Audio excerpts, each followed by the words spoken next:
excited about my team. Not many times am I looking up in the last few years 4 or 5 spots in front of me, and yet deservingly so. I think we're a little bit more unproven, and I think there's some teams in our league that are very proven. And our league, again, you know, being in it 30-some years as an assistant on up, these last 4 or 5 years, and I think this year included, there's been some incredible teams and players in our league, and don't be alarmed. Sometimes the league is really good and you don't do as well in the NCAA tournament. Sometimes the league isn't as good, but I think still you have to be judged by the 20 games. And when you go through 20 games in our league, led by the, you know, attendance record that we've had over 40-some years, you've earned your stripes. So with my team this year, I think we're better because I think we have a couple guys that'll play the point guard position. We were trying to put round pegs in square holes last year, and that totally falls on the head coach and nobody else. But I'm excited. AJ Hogart has really improved and lost some weight, and I think it's going to be a definite positive for us. And Tyson Walker, a transfer from Northeastern, who was Defensive Player of the Year and still found a way to score 17, 18 points a game, is going to be a great help there. We have some experience in Malik Hall, Joey Hauser, Marcus Bingham, guys that have been through the wars and played 20 minutes a game. Some dealt with COVID different than others. Unfortunately, we were hit in the middle of the year, and it rocked us a little bit, and maybe some confidence both in players and in coaches. But we're through that now. The guys had great spring, summer, and falls in those guys. And yet we've got a couple of freshmen that I think are going to be really, really good, led by Max Christie, who I think could be the best recruited guard since Gary Harris, who had a great career and is playing in the NBA. So I'm looking forward. You know, we open the schedule the same as we always do. We play Kansas, third-ranked team in the country, in New York, and then it just gets tougher. And then, of course, once we get to the Big Ten, you know, I think schedules in the Big Ten are second to none. So questions, I'll answer. Front row here. Tom, after we went through a year with no fans in the stands last year, certainly a strange environment, how excited are you just to have that sort of Big Ten basketball atmosphere back this year around the league? Well, since I've been in the league 37 years, it was strange. You know, I never found a cardboard cutout that could yell at an official, so it wasn't a lot of fun for me, but I'm anxious to have those fans back. I mean, even when you go on the road, I mean, there's nothing like going to Purdue or Indiana and, you know, the Wisconsin rivalries that we've had over the years. There's nothing like that in some of the greatest venues in the country, much less in the Big Ten. So I'm looking forward to that. I'm sure the fans are looking forward to that. I know the players, I think everybody's looking forward to it. I'm sure the officials are looking forward to it, to be honest. Third row. Tom, Mike DeCourcy from Sporting News. I wanted to ask you about, you mentioned the point guard situation and how it affected last year. So how do you decide how to deploy AJ and Tyson? Who plays? You play them together? How's that working out in practice?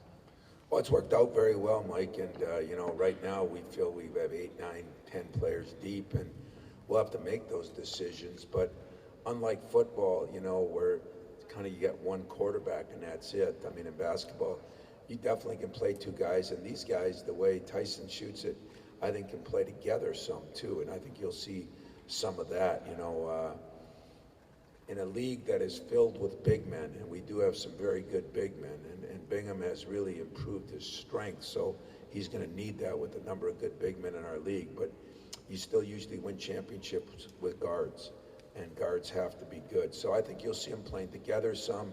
I think we're 32 days away from our first game, and so those decisions between Tyson and AJ will be made, but they're both from the same neck of the country, on the Philadelphia, New Jersey area, New York, and and they're very good friends, so it's been seamless so far. In the back to my left, in the green.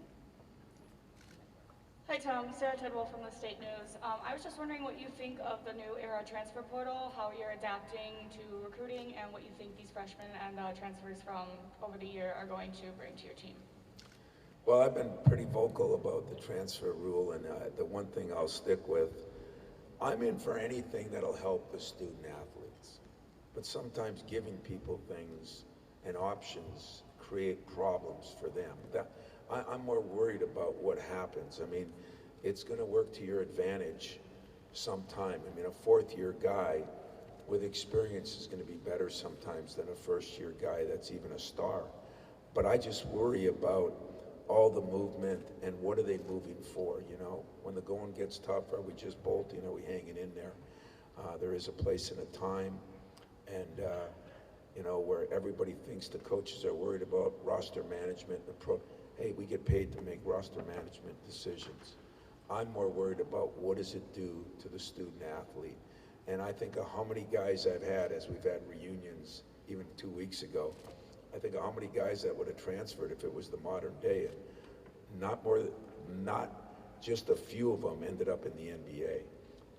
And I think that's what scares me the most. And recruiting, we're still going to try to recruit the four-year guy and sprinkle it in if we have to get somebody from the portal or not. But the jury's still out on that, I think. And I have some concerns. And I think there'll be some unintended consequences, as we learned at the end of the summer, where there's still a couple hundred guys that didn't have a place to go. So I think I'm concerned about it. We have time for 2 more questions. Let's go to the back. Hey, good morning, Coach. This is Mike Moore with On the Move with Sports Kels. I was just wanted to ask you a little bit about the role players, the rotation in your basketball team. You mentioned how the Big Ten is definitely, you know, have a lot of big men, a lot of powerful big men, and you always keep good guard play. So what about the rotational guys who come in and make an impact on your season? Well, I think Jaden Akins is going to be one freshman that's going to come in and is going to make a big difference. Could be a rotational player, but I think Manny Sissoko and Julius Marble are 2 big guys that aren't maybe as big as some of the big guys in this league. But it'll be interesting. You know, last year we ended up going small at the end of the year. I played Aaron Henry at the foursome, and we beat 3 ranked teams, top 5 teams. So everybody's going to be doing some chess work. You know, you're going to have to mix and match guys, and I think the most successful teams I've had are ones that are very versatile. And you know, you can play big, you can play small, you can play fast, you can play slow. I think in the Big Ten you got to be able to do that, because you know, we're all going to be prejudiced to our conference. But I hate to say it. I hate to say it only because I got to face them. But the coaches in this league are phenomenal.